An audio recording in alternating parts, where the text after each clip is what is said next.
Bapa di dalam surga, Bapa yang kami kenal di dalam Yesus Kristus, senantiasa kami beroleh kasih karunia-Mu Tuhan, untuk kasih-Mu di sepanjang perjalanan hidup kami. Hingga hari ini kami boleh mengucap syukur senantiasa, beribadah, berdoa, dan mengucapkan terima kasih atas segala berkat dan rahmat-Mu sepanjang perjalanan hidup kami.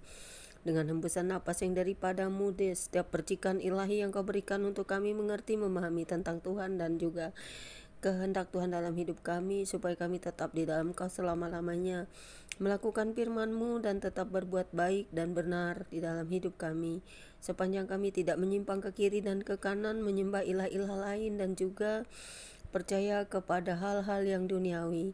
Hanya kepadamu lah saja kami memohon dan meminta, karena Kaulah pencipta kami, Tuhan yang Maha Kuasa, Tuhan semesta alam, Allah yang ada di dalam Yesus Kristus yang kami kenal sejatinya.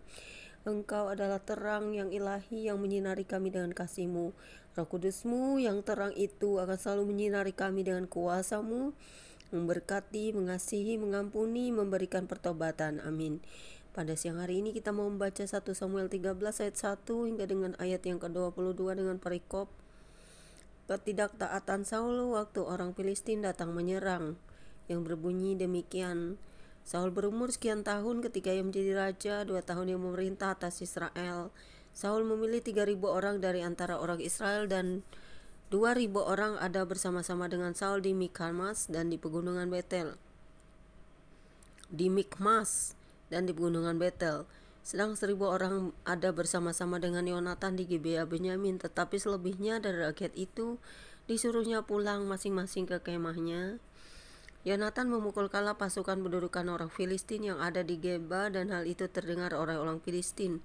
Karena itu Saul menyuruh meniup sangkakala di seluruh negeri, sebab fikirnya, biarlah orang Ibrani mendengarnya. Demikianlah seluruh orang Israel mendengar kabar bahwa Saul telah memukul kalah pasukan pendudukan orang Filistin, dan dengan demikian orang Israel dibenci oleh orang Filistin. Kemudian dikerahkannya lah rakyat itu untuk mengikuti Saul ke Gilgal. Adapun orang Filistin telah berkumpul untuk berperang melawan orang Israel dengan 3.000 kereta, 6.000 orang pasukan berkuda, dan pasukan berjalan kaki sebanyak pasir di tepi laut. Mereka bergerak maju dan berkemah di Mikmas di sebelah timur Bet Awen. Ketika dilihat orang-orang Israel bahwa mereka terjepit sebab rakyat memang terdesak, maka larilah rakyat bersembunyi di gua, keluk batu, bukit batu, liang batu, dan perigi. Malah ada orang Ibrani yang menyeberangi arungan sungai Yordan menuju tanah Gad dan Gilead, sedang Saul masih di Gilgal dan seluruh rakyat mengikutinya dengan gemetar. Ia menunggu 7 hari lamanya sampai waktu yang ditentukan Samuel, tetapi ketika Samuel tidak datang ke Gilgal, mulailah rakyat itu berserak-serak meninggalkan dia. Sebab itu Saul berkata, "Bawalah kepadaku korban bakaran dan korban keselamatan itu." Lalu ia mempersembahkan korban bakaran. Baru saja ia habis mempersembahkan korban bakaran, maka tampaklah Samuel datang.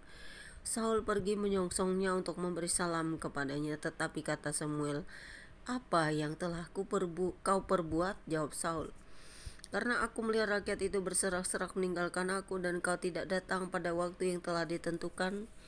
Padahal orang Filistin telah berkumpul di Mikmas, maka fikirku, sebentar lagi orang Filistin akan menyerang aku di Gilgal. Padahal aku belum memohonkan belas kasihan Tuhan, sebab itu aku memberanikan diri lalu mempersembahkan korban bakaran." Kata Samuel kepada Saul, "Perbuatanmu itu bodoh. Engkau tidak mengikuti perintah Tuhan Allahmu yang diperintahkannya kepadamu. Sebab sedianya Tuhan mengokohkan kerajaanmu atas orang Israel untuk selama-lamanya. Tetapi sekarang kerajaanmu tidak akan tetap.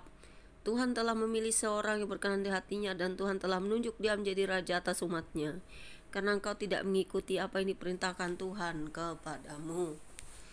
Kemudian berangkatlah Samuel dan pergi dari Gilgal ke Gibea Benyamin, tetapi Saul memeriksa barisan rakyat yang ada bersama-sama dengan dia itu, kira-kira 600 orang banyaknya. Saul dan Yonatan anaknya dan rakyat yang ada bersama-sama dengan mereka tinggal di Geba Benyamin, sedang orang Filistin berkemah di Mikmas. Maka keluarlah orang-orang penjara dari perkemahan orang Filistin dalam 3 gerombolan. Gerombolan yang satu mengambil jalan ke Ofra ke daerah Syual, gerombolan yang kedua mengambil jalan ke Bet Horon, Dan gerombolan yang satu lagi mengambil jalan ke perbatasan yang menghadap ke lembah Zeboim, arah ke padang gurun.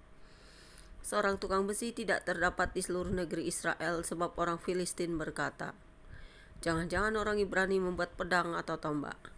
Jadi semua orang Israel harus pergi kepada orang Filistin untuk mengasah mata bajaknya, beliungnya, kapaknya atau aritnya masing-masing.